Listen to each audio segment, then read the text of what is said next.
The sky was dark red. Dust storms blew across the cracked ground. The planet, once full of life, was now dying. Only a few people still lived here, those too poor or too dangerous to go anywhere else. Callan, a human trader, stepped out of his old cargo ship. His boots hit the dry earth with a crunch. He looked around, his eyes sharp. He had been to many dangerous places, but something about this world felt ... strange. He walked toward a broken-down building near the landing zone. This was where he was supposed to meet the alien merchant. Callan had delivered rare medicine to this place 3 days ago. Now he had come to collect payment. Inside the building, the air was thick and smelled of rust. Old machines lay in pieces, and wires hung from the ceiling like vines.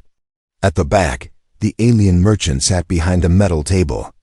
He was fat with 4 arms, yellow eyes, and a wide mouth full of sharp teeth. "You're late," the merchant growled. Callan kept calm. "Storms slowed me down. I want my payment." The merchant leaned back. "About that. We don't have the credits." Callan's eyes narrowed. "We had a deal." "We did," the merchant said with a grin. "But we can offer something ... He clapped his hands. 2 guards entered, dragging something behind them. It was a girl, an alien girl. She was thin, weak, and dressed in torn cloth. Chains wrapped around her wrists and ankles. Her skin was light blue, with strange glowing lines running across her arms. Her eyes were half closed, and she didn't say a word. Callan frowned. "What is this?" "She's a slave," the merchant said. "Traded in by a warlord who owed me. Worth more than your payment. I didn't come here to buy people." The merchant chuckled. "Then think of it as a gift, or walk away with nothing." Callan looked at the girl again. She didn't cry, she didn't move. But something in her eyes, something deep inside, looked awake. Like she was watching, waiting. "Why is she so calm?" Callan asked. The merchant looked uncomfortable for a moment. "She's been trained." Callan stepped closer. The girl's eyes locked onto his fore. A second, cold, intelligent, and filled with something he couldn't explain. "I don't like this." Callan muttered. The merchant crossed his arms. "Take her or leave with nothing. My final offer." Callan sighed. He didn't like taking people, but leaving empty-handed on a planet like this? That was worse. "Fine," he said. "Unchain her. She comes with me." The guards removed the chains, and the girl fell to her knees, weak but silent. Callan reached out a hand. She didn't take it, but she stood up slowly and followed him. Back on his ship, Callan led her to the passenger room. He gave her food and water. She didn't touch either. "What's your name?" he asked. She didn't answer. "Do you understand me?" Still nothing. Callan sighed again and left her alone. As he walked to the cockpit, he checked the merchant's trade code in the system. It was real. The girl was legally his now. But the whole thing felt wrong. Later that night, Callan couldn't sleep. He sat in the cockpit, looking out into space. His thoughts kept returning to the girl. She hadn't said a word. She didn't seem scared. In fact, she seemed more like someone waiting for something. He walked back to her room and peeked inside.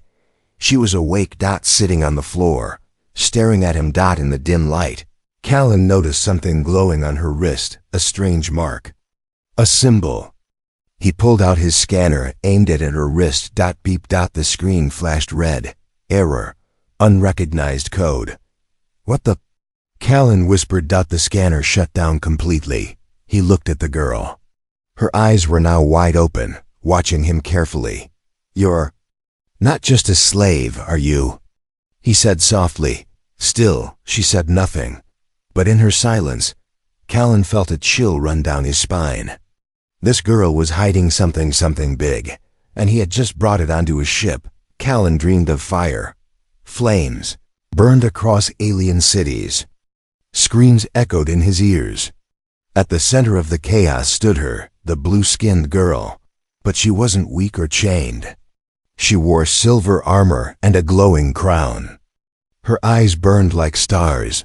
Then she turned to him and whispered, "You were not supposed to find me." Callan gasped and woke up. His forehead was wet with sweat. The ship was quiet. The engines hummed gently through the walls. But something still felt wrong. He got up and walked down the metal hallway toward the room where the girl was staying. The door was still locked from the outside, just in case. But when he opened it, she was gone. Callan's heart jumped. He grabbed his pulse gun and searched the ship room by room. It wasn't that big a small freighter, but she could still hide in the cargo bay or the air vents.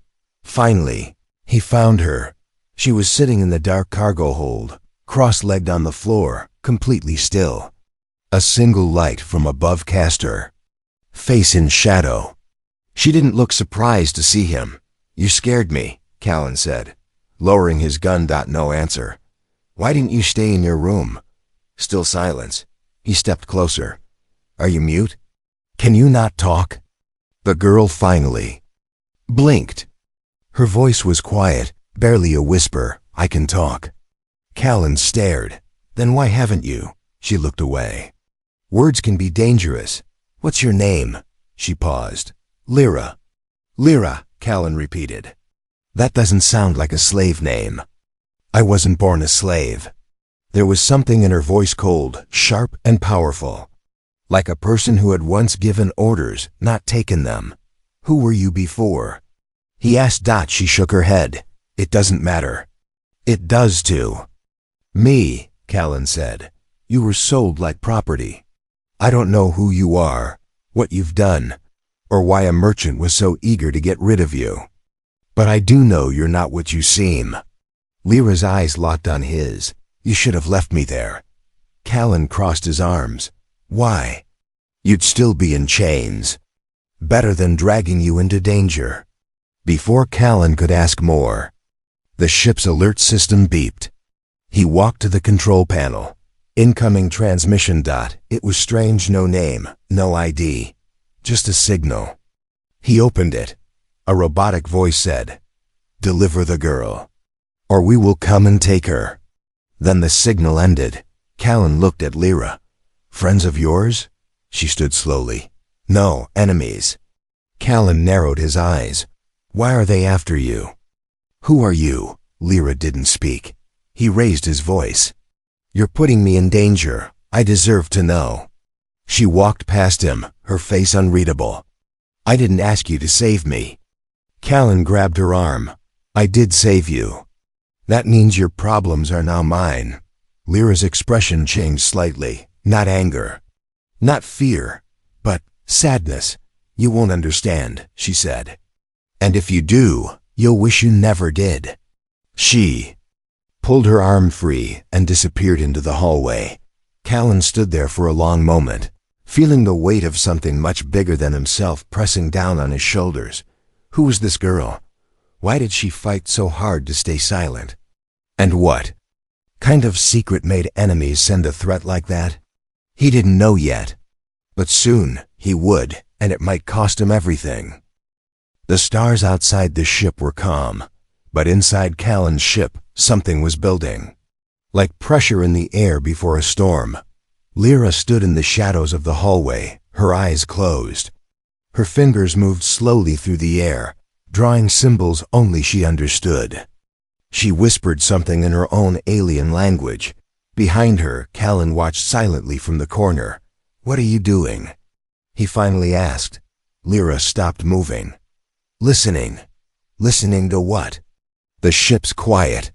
She opened her eyes. Too quiet. Suddenly, bang! A loud alarm screamed through the ship. "Alert! Unauthorized ship detected." Callan ran to the cockpit.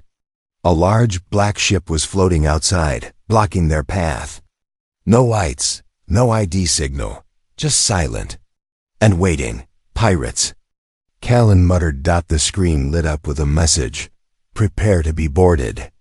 No escape. He grabbed the intercom. "Lyra, lock yourself in your room." But she didn't answer. Within seconds, a loud thud shook the ship. Metal claws from the pirate ship clamped onto Callan's freighter. A hiss of steam. A drill spinning. They were breaking in. Callan raised his pulse gun and aimed at the door. It exploded open. 3 pirates entered, tall, armored, and carrying stun rifles. Their faces were hidden behind helmets. "Drop the weapon." One growled. Callan fired. The first blast hit one pirate in the chest, knocking him back. But the others moved fast, firing stun shots that forced Callan behind cover. Sparks flew from the walls. His gun clicked empty. He was trapped. Then a blur moved through the hallway. A sound like wind and thunder. Lyra. She appeared behind the pirates like a ghost, her eyes glowing bright silver. Her hands struck with speed. Callan couldn't follow. One pirate flew into the wall. Another dropped his weapon, choking. As Lyra hit a nerve point in his neck, the last pirate tried to run, but Lyra jumped, kicked off the ceiling, and landed behind him. She pulled his helmet off and slammed his head into the floor. Silence. All 3 pirates were down. Callan peeked from behind cover, stunned. What the hell? Lyra stood over the bodies, calm, breathing slow. She looked at Callan. "You were in danger," she said simply. He stepped forward. That wasn't normal. You moved like a trained soldier." "I am," she replied. "Wait," he said. "You just told me you were a slave." "I never said that," she cut in. "I said I wasn't born one." Callan walked toward her, eyes wide. "Who are you?" She looked down at the fallen pirates. "People are coming for me. People like them. You need to drop me off at the next port and leave." "No," Lyra turned, surprised. Callan stepped closer. "I don't know what you're running from, but I'm not turning you in. You saved me." Lyra's eyes softened for a moment. Then she reached into one of the pirate's pockets and pulled out a small device. She pressed a button. A hologram appeared in the air. It showed a tall woman in royal armor, standing before a crowd of millions. The voice said, "Princess Lyra of House Varnix, chosen leader, defender of the spiral crown." Callan's mouth dropped open. "Princess?" he said. Lyra ended the hologram.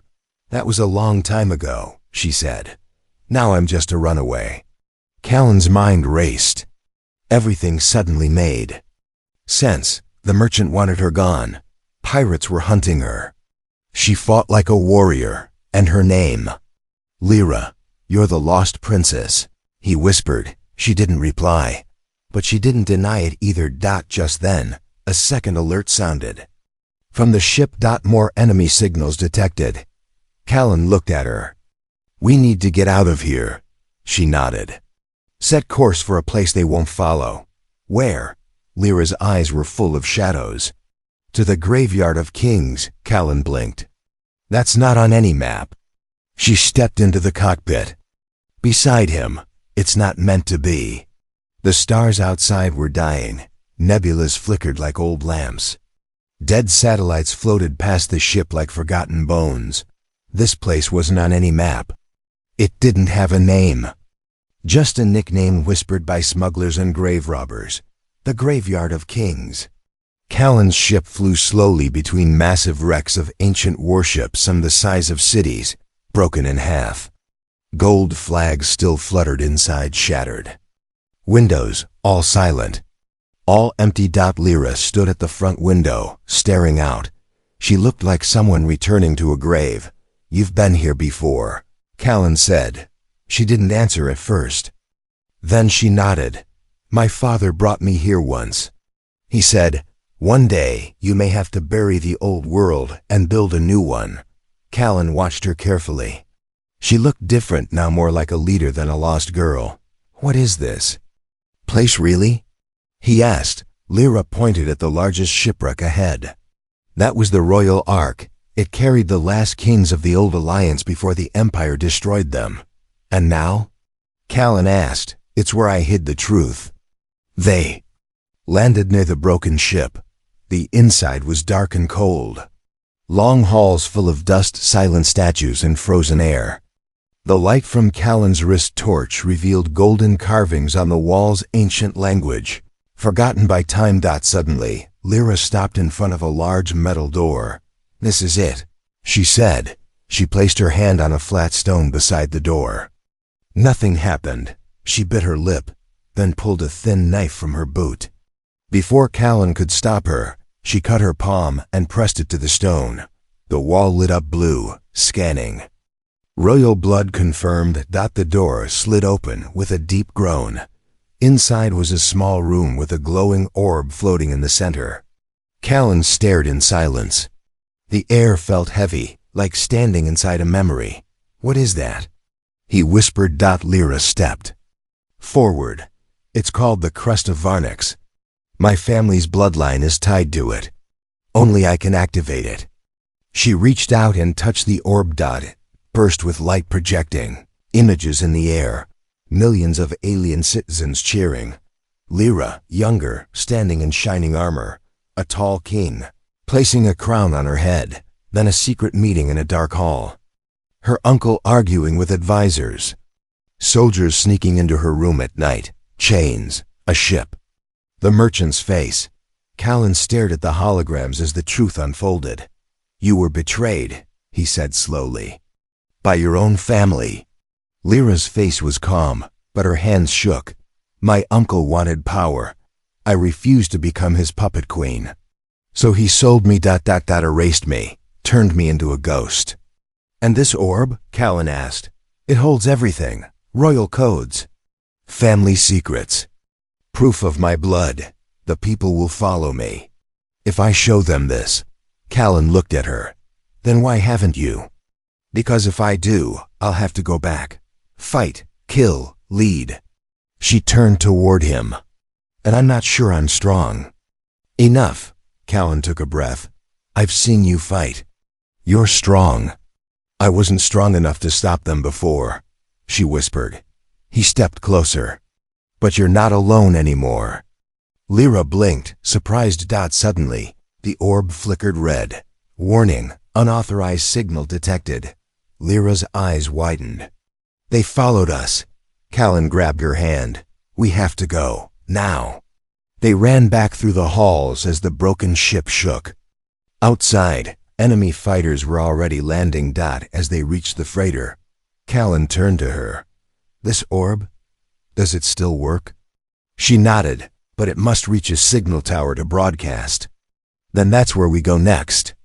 "Callan," she said, breathing hard. "If we fail, they'll erase both of us." He smirked. "Then we'd better not fail." Space exploded behind them. A missile screamed past Callan's ship and tore through an ancient wreck nearby. The blast lit up the graveyard of kings like fireworks. Broken ship parts scattered into the void. "Hold tight," Callan shouted. Lyra braced herself inside the co-pilot's seat. Her face was calm, but her eyes were locked on the radar screen. 3 red enemy ships were gaining fast. "We have no weapons strong enough to fight them," Callan muttered. "I know," Lyra said. "That's why we don't fight, we run." Callan pulled hard on the controls. His freighter dove between wrecked hulls and shattered engines of forgotten warships. Metal scraped past their windows. A tight squeeze. Another blast rocked the side of the ship. "They're targeting the engines," Lyra warned. Callan grit his teeth. "They don't want to kill us." "Not yet. They want you alive." Lyra's voice turned cold. "To make me an example." Behind them, the lead enemy pilot opened a channel. A deep voice echoed through the comms. "This is High Enforcer Trask. Surrender the girl and live. Resist and die slowly." Lyra's hands curled into fists. "Trask was my uncle's personal hunter." Callan replied to the channel, voice sharp. "You want her? Come and get her." Then he cut the signal. Lyra glanced at him. "You didn't have to do that." "Yes, I did," Callan said, "because you're not property. And I'm not a coward." She looked at him for a long second, then smiled, just a little. Suddenly, the radar beeped. "Unknown signal detected. Lyra said. Before Callan could ask what that meant, a massive shadow fell across the stars in front of them, another ship. But this one was old, huge, covered in rust and ice. An automated defense barge from the ancient war. Its weapons were still active barely. Callan's eyes lit up. Can we trick it? Lyra understood immediately. If we fly close enough, it might target the enemy instead of us. Callan hit the thrusters. The ship screamed forward, dodging broken towers and floating debris. The enemy ships followed. Close but not close enough. Then it happened. The old barge lit up one by one, its forgotten cannons flickered to life. The enemy ships didn't react in time. Boom. One enemy fighter was torn apart. The others veered off, panicking. But it was too late. The second one was hit in the wing and spiraled away, smoke trailing. Only one ship remained. Trask. He didn't run. He charged. He's locking on. Lyra yelled. Callan spun the ship sideways, then upward, twisting through metal towers like threading. Anil, Trask stayed on them like a shadow. He's too fast, Callan said, sweating. Then Lyra slammed her hand on the console. What are you doing? Callan shouted. I'm sending the signal. What signal? To every old royal beacon still alive in the system, she said. I'm done hiding. Callan looked over. Her eyes were glowing. Not with fear, but with fire. I am Princess Lyra of House Varnix, she said aloud as her voice was sent across the stars. And I am alive. In that moment, the last beacon on an old moon blinked to life. The enemy ship paused. More signals answered. Back. Old royal codes. Ancient allies long thought gone. A message burst across the pirate networks. News feeds and private channels all over the sector. The true heir has returned. Trask cursed. He fired one last desperate shot. Callan twisted the ship at the last second, and the blast missed. Then, to everyone's shock, a nearby pirate cruiser one, marked with a secret royal sigil, turned its weapons on Trask's ship. Boom. Trask single quotes. Ship exploded in a blaze of fire. Callan and Lyra stared as the flame faded. You just started a war, Callan said quietly. No, Lyra replied. I just gave the people a reason to fight. She dreamed of her mother's voice. Soft, warm, fading. Never bow your head, Lyra, not even to kings. Then came fire, screams, cold metal on her wrists. Lyra woke up on the floor of the ship, her breath sharp, her skin damp with sweat. She wasn't that scared little girl anymore, but the pain never really left. In the cockpit, Callan flew in silence. Stars drifted slowly past the windows. The signal she had sent was still spreading. Reactions were flooding in across the outer system, some loyal, some furious, some afraid. You okay? He asked without turning. Lyra nodded, but he saw the truth in her reflection. She wasn't. You should rest, he said gently. There's no rest for people like me, she whispered. Callan didn't argue. Instead, he asked, what really happened, Lyra?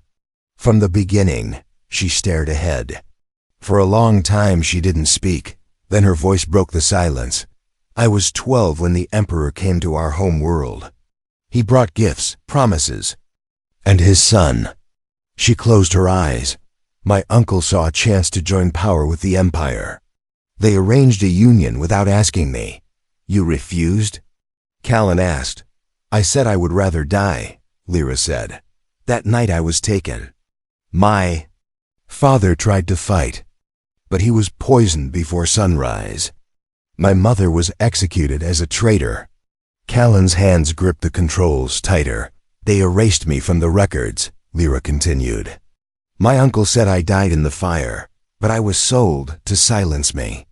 Callan finally turned to look at her. Why didn't they just kill you? Lyra's voice turned cold. Because I have something they don't. She held up her arm. The glowing lines on her skin lit up slowly. Royal blood. I carry the vault key, she said. A living code. Without me, the royal systems stay locked. No one else can wear the crown. Callan sat back. So that's why they've been chasing you. She nodded. The Empire fears me. Because they can't fully rule unless I'm gone. Callan looked out at the stars. What's in the vault? Files, she said. Records, war plans, hidden truths. And a last will signed by my father, naming me as the only ruler. Silence followed. Then Callan asked, so what now? Lyra stood. Now we open the vault. He raised an eyebrow. Where? She stepped closer and whispered, at the core of the crystal moon. Callan blinked. That place is locked behind half a dozen death zones. No one gets near it. That's the point, Lyra said. It's the last place they'd expect me to go. But you'll be exposed. She nodded. Let them come. I won't run anymore. Callan looked at her for a long second. This wasn't the silent slave he first met. This was a storm-wrapped in royal fire. Then I'm with you, he said. Lyra looked surprised. Why? He smiled slightly. Because I've seen what happens when good people stay silent. She reached out and touched his arm just once. Thank you. A red light suddenly blinked on the control panel. Callan read the alert and swore under his breath. What is it? Lyra asked quickly. He looked at her. The Empire just placed a bounty on your head. How much? Callan gave a short laugh. Enough to buy 10 moons. Lyra's eyes darkened. Then let them come. It glowed from within like a sleeping heart made of glass from space. It looked beautiful, but everyone knew the truth. No one came back from it alive. It was a graveyard for fools. And a vault for kings. Callan's ship moved slowly through.